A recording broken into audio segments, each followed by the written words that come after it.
Growing up, I never felt like I belonged. Don't get me wrong, my parents loved me, I guess, but there was always something about the way they looked at my brother that made it clear he was the favorite, the firstborn, the one who could do no wrong. His name was Chris, and if you'd met him, you'd know exactly what I mean. He was the kind of guy who could walk into a room and immediately make everyone laugh. He had that charm, that confidence that just came naturally to him. No matter what he did, he could convince anyone that it was the right thing. And of course, that included my parents. Me? I wasn't like that. I was more reserved, a little quieter.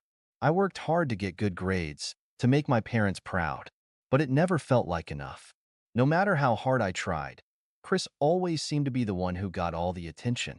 It wasn't even intentional, or at least it didn't feel that way at first. It was just that everything he did felt right to them, to everyone, really. When we got older, it started to sting. In school, he was the star athlete, the guy everyone wanted to hang out with. He'd get praised by teachers, invited to all the cool parties. Meanwhile, I was just kind of there. My achievements didn't seem to matter as much. It was always Chris this and Chris that, and I just felt like I was fading into the background. I know it sounds petty, but it's hard not to feel like that when your own parents seem to always pick the other kid.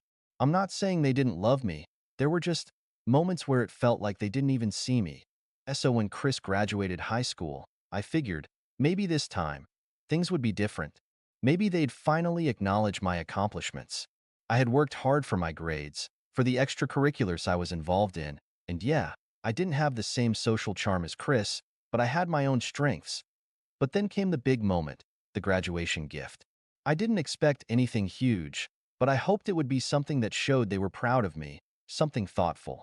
What I didn't expect was the way they went all out for Chris.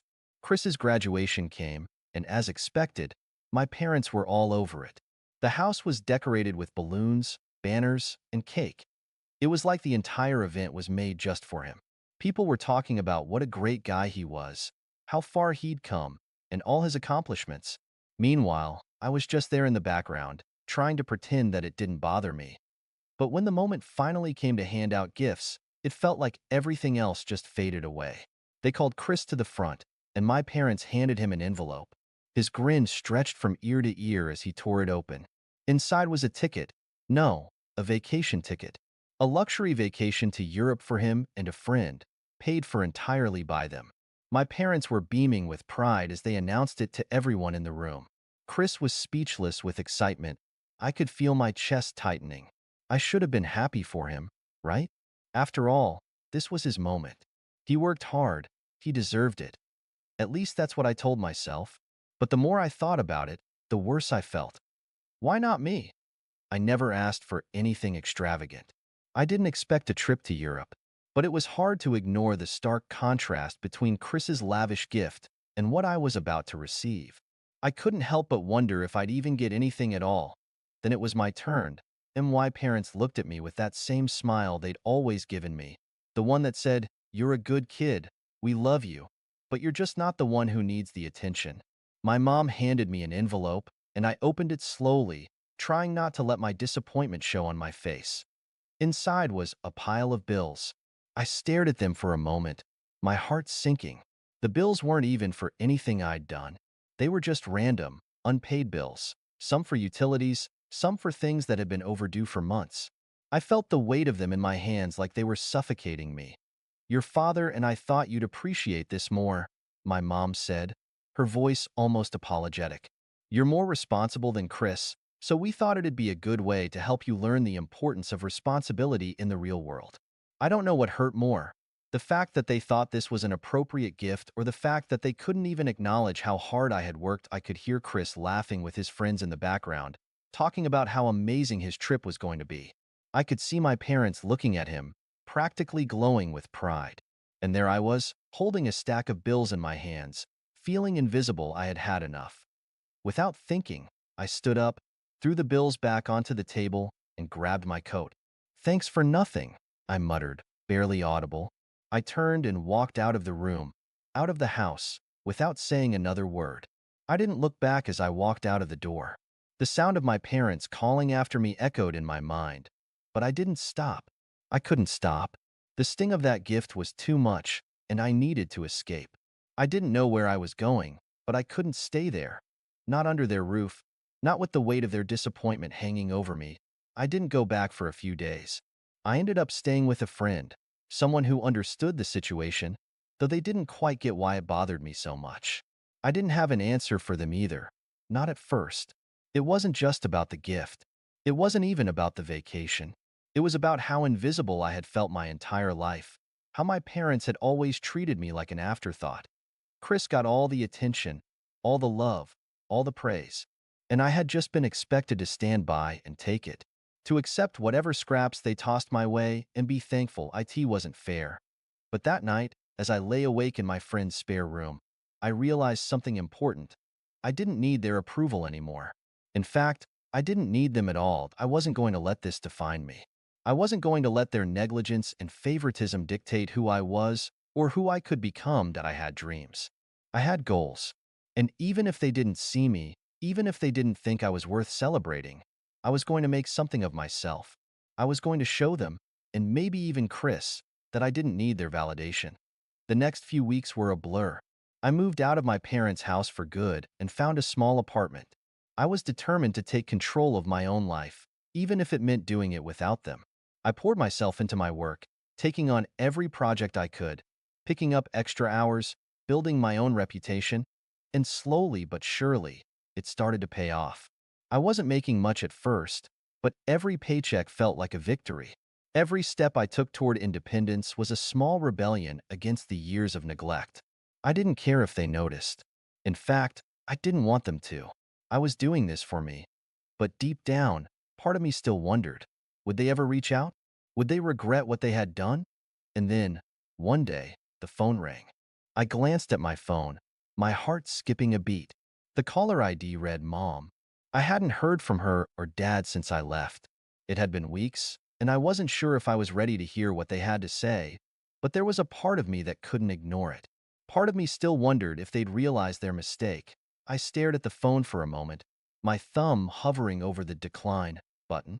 But before I could make up my mind, I took a deep breath and hit accept. Hello? I said, trying to keep my voice calm, though I could feel the anger bubbling just beneath the surface. There was a pause on the other end. Then my mom's voice cracked. We've been trying to reach you. Please, can we talk? I wasn't sure what to say. I wanted to yell at her, tell her how much everything had hurt, how unfair it had all been. But something stopped me. Maybe it was the years of longing for their approval. Maybe it was just the rawness of hearing her voice again after so much silence. I'm listening, I said, my voice colder than I intended. There was a long silence on her end, and when she finally spoke again, I could tell she was struggling with her words. We, we didn't mean it, you know? We never meant to hurt you. We've been talking about it for weeks, and we know we made a huge mistake. I could hear my dad in the background now, his voice faint but audible. We should have never treated you like that, he said. You've always been more responsible, more mature than Chris. We were wrong, and we regret it. I felt a lump form in my throat, but I swallowed it down. Why are you calling now? I asked, the question slipping out before I could stop it. Why didn't you realize this sooner? Why didn't you see me when it mattered? My mom's voice cracked again. We were so focused on Chris. We thought you didn't need the attention, that you were fine on your own. But we were wrong. We've been wrong about so many things, and now we see it. I felt a strange mix of emotions. On one hand, I wanted to scream at them for everything they had done. But on the other, part of me still longed for them to be proud of me, to finally see me for who I was. I had built my life up from nothing, and I had done it all without their help. But did I want them to come crawling back now? Did I even need them? Before I could answer, my mom continued, we just want you to come home. We miss you. And we need your help. We've fallen on hard times, and we don't know where else to turn. I froze. The weight of her words settled over me like a heavy fog. We need your help. The phrase echoed in my mind. All the pain, all the years of feeling like I wasn't enough, like I wasn't seen. Now they wanted me. But for what? Was this genuine? Or were they just trying to take advantage of me now that they saw what I had accomplished? I had worked so hard to build my life, to make something of myself without them. and now they wanted a piece of it. I took a deep breath, steadying myself before speaking. Help you with what, exactly? My mom's voice wavered. Dad lost his job a few months ago, and I've been trying to pick up extra hours at the store, but it's not enough. We're falling behind on bills, on everything. We just can't keep up. We thought we could do it ourselves, but it's been harder than we expected. I felt a strange mix of anger and pity. It hurt to hear them struggle, but at the same time, it felt like an opportunistic move. Now that they were in need, they were turning to me, the same person they had ignored for so long. And you think I can help you? I asked, my voice sharper than I intended. After everything that happened, now you want me to bail you out? There was another long pause. We never meant to push you away, my dad said softly. We know we made mistakes, and we're sorry. But please, if you can help us, we'll do whatever it takes to make things right with you. I felt a pang in my chest. The old me, the one who longed for their approval, might have given in. I could have gone back home, helped them out, and pretended like everything was fine. Maybe I could have fixed things. But that wasn't the person I was anymore. I had built my own life. I didn't owe them anything. And no matter how badly I wanted their validation, I knew that my worth wasn't tied to whether or not they could see it. I'm sorry, I said, trying to keep my voice steady, but I can't help you. I've worked too hard to get to where I am. I've earned everything I have, and I'm not going to give it up because you suddenly realized you need me. There was a long silence on the other end of the line. I could hear my mom sniffling, and it made me feel guilty, but the feeling was fleeting. This wasn't about them anymore. It was about me. Please, she pleaded. We didn't mean for it to get this bad. We just didn't know what we were doing. We're sorry for everything. I swallowed hard. You're sorry, but I don't think you really get it. You never saw me for who I was. You always thought I didn't need anything, but I was the one who was there. I was the one who was responsible, who held things together when it was falling apart. And yet, you treated me like I didn't matter. There was a long pause, and I could tell that they were processing what I was saying. But it didn't change the truth. I've moved on, I said finally. I'm not the person I was when I left. I'm stronger now. I don't need you to tell me I'm worth something. I know that now. And with that, I hung up the phone. The silence after I hung up felt strange, almost too quiet, as if I was waiting for something to happen, but I wasn't sure what. I stared at my phone for a long time, the screen dark, my finger lingering over the end call button, as if there was more to say. But there wasn't. Nothing they could say would change how I felt, and deep down, I knew that the moment I walked away, things were over. For good, I went back to work the next day, pouring myself into every project. It felt like a strange form of therapy. Each task, each success, another layer of emotional armor being built around me. I didn't need them to validate my worth anymore. I had proven to myself that I was capable of succeeding on my own, and nothing was going to take that away. Still, the calls kept coming, not just from my mom, but from Chris too. He texted me once, then again, asking if I was okay, if we could talk. At first, I thought about ignoring him, but curiosity won out, and I answered, "Hey," I said, trying to keep my tone neutral. "I don't know what happened," Chris began, his voice laced with confusion. "Mom and Dad are freaking out. They say you're not talking to them anymore. What's going on?" I could hear the faintest hint of concern in his voice, but I wasn't fooled. Chris had always known how to play the part, how to act like the caring sibling when it suited him. I had spent my whole life playing second fiddle to his every whim, and now, even though he sounded genuine, I couldn't shake the feeling that this was just another manipulation. "I don't think you'd understand," I replied quietly. "It's not just about what happened with Mom and Dad. It's everything. I'm done trying to prove myself to people who never cared enough to see me for who I am." There was a long pause. "I get it," Chris finally said, and his voice was soft, almost apologetic. "I know I've messed up, and I've never been there for you the way I should have been. I'm sorry for that. But don't let this destroy us, okay? You're family. You can't just shut everyone out." I didn't answer right away. Part of me wanted to forgive him, to believe that he was sincere, but I had learned the hard way that words didn't always match actions. Chris wasn't the same person he pretended to be, and I wasn't going to fall for it again. "I don't know if we can go back to how things were," I said, my voice barely above a whisper. But I'm not going to keep pretending like everything's fine. Not for them, not for you, not for anyone. Another long pause. Then, I get it, Chris said again, his voice distant this time, like he was already starting to give up. I just hope you're doing okay.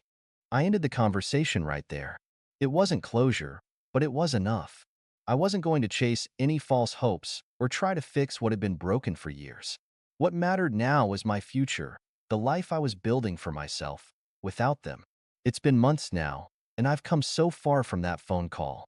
I've climbed higher in my career, built new friendships, and found a sense of fulfillment that I never thought was possible. But as time goes on, I can't help but wonder, will they ever truly understand the cost of what they've done? Or is it too late for any of us to make things right? Then one day, I get a letter. I stared at the envelope for a long time, unsure if I even wanted to open it. The handwriting on the front was unmistakable, Mom's. I hadn't heard from them in months, and frankly, I hadn't expected to. After everything that happened, I wasn't sure I even cared enough to read whatever they had to say. But curiosity got the best of me. I ripped the envelope open and pulled out the letter inside, already bracing myself for the same old fake apologies and half-hearted excuses. Dear son, it started.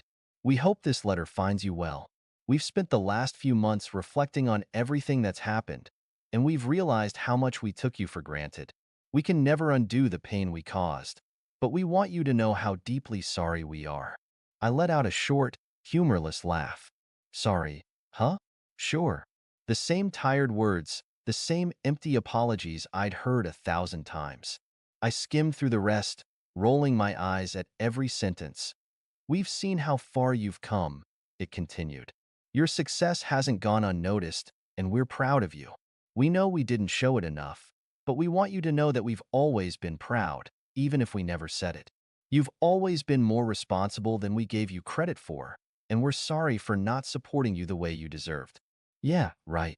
Now they were proud of me? After all the years of treating me like second best to Chris, after all the ways they overlooked me, they could take their pride and shove it. We've also realized that we can't keep pretending we don't need you, the letter went on. We were too proud to admit it before, but now we see the truth. We need you, not just for your help, but for your forgiveness. We want to make amends, and we hope you'll give us the chance. I chuckled bitterly and shook my head. Make amends? That's rich. After everything. Now they suddenly needed me? After all the years of neglecting me, now they were crawling back, hoping I'd just forget it all and be their golden child again. No chance. I tossed the letter aside, barely even finishing it. The thought of going back to them, of falling into that toxic dynamic again, made me sick. They had their chance. They blew it, and I've come too far to let them back in now. I shrugged it off and got back to work. There was nothing to think about. The past was the past. I was done. Days passed, and life went on. I threw myself even deeper into my work, not because I had to, but because I genuinely enjoyed it. My career was growing, my reputation was building, and it felt good. For the first time in a long time, I didn't feel like I was trying to prove myself to anyone. It was just me, moving forward, with no strings holding me back. But no matter how busy I kept myself, there were moments when my phone buzzed and my stomach dropped. It was either Mom or Chris again, always trying to get through to me. At first, I ignored their calls and messages, but then the messages became more desperate. One afternoon, I couldn't help but glance at my phone when I saw a message from Chris. I know you're angry. Please just let us talk, he wrote. Mom and Dad are really sorry. They've been crying for days. They miss you. Please don't cut us out of your life like this. I almost laughed out loud. Crying? Seriously? They had gone on with their lives as if I was the problem all these years, and now they were crying. They didn't even know the meaning of regret until they saw how much I was thriving without them. I didn't even bother responding. I wasn't going to get sucked into their guilt trip again. And besides, I wasn't the one who needed to apologize. But the calls kept coming. One day, I finally picked up, just to get it over with. What is it, Chris? I asked, my voice sharp. There was a slight pause before he responded, and when he spoke, there was an edge of desperation in his voice. They're begging you to come back. They miss you. They said they'll do anything. They just want you to come home. I rolled my eyes and leaned back in my chair, crossing my arms. Tell them I'm not interested in being the family's punching bag anymore. If they really want me back, they should have thought of that before they treated me like I was invisible. He didn't say anything at first. I could hear him sigh on the other end of the line, clearly frustrated, but also defeated. Look, I get it, Chris finally said. I know I screwed up too, but I just don't want to see you keep pushing everyone away. Your family. We're your family. I didn't respond right away. I let the silence stretch for a moment, then said, You're not my family, you're my parents. And there's a big difference. I don't need them to feel complete, and I don't need anyone's approval to succeed. There was a long silence on the other end of the line. Finally, Chris spoke again, quieter this time. Okay, I just thought, maybe you'd want to come back and let us make it right. I'm already making things right for myself. I don't need you guys to fix anything. Just stay out of my life. And with that, I hung up. Months passed, and despite everything, my life continued to rise. I had built something for myself, something real, and it felt good to finally be free of the toxic weight of my past. My parents kept trying to reach out, sending gifts, messages, and even visiting places I frequented, hoping to catch me. But I stood firm, knowing that forgiveness wasn't something I owed them. It had to be earned. One day, I received another message, this time from my mom. We miss you more than you know. We're so proud of you. I hope you'll find it in your heart to come back home. I read the message, put my phone down, and took a deep breath. The decision had already been made. I wasn't going back. I had learned the hard way that I was the one who needed to value myself, not wait around for anyone else's approval. I wasn't angry anymore, but I wasn't going to put myself in a position where I had to prove anything to anyone. In the end, I had everything I needed: my success, my self-worth, and the freedom to build the life I deserved. And for the first time in years, I could finally say I was truly free. The chapter with my family, it was over, and I was okay with that.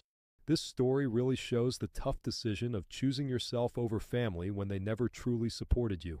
It's about knowing your worth and moving on from the past. What do you think?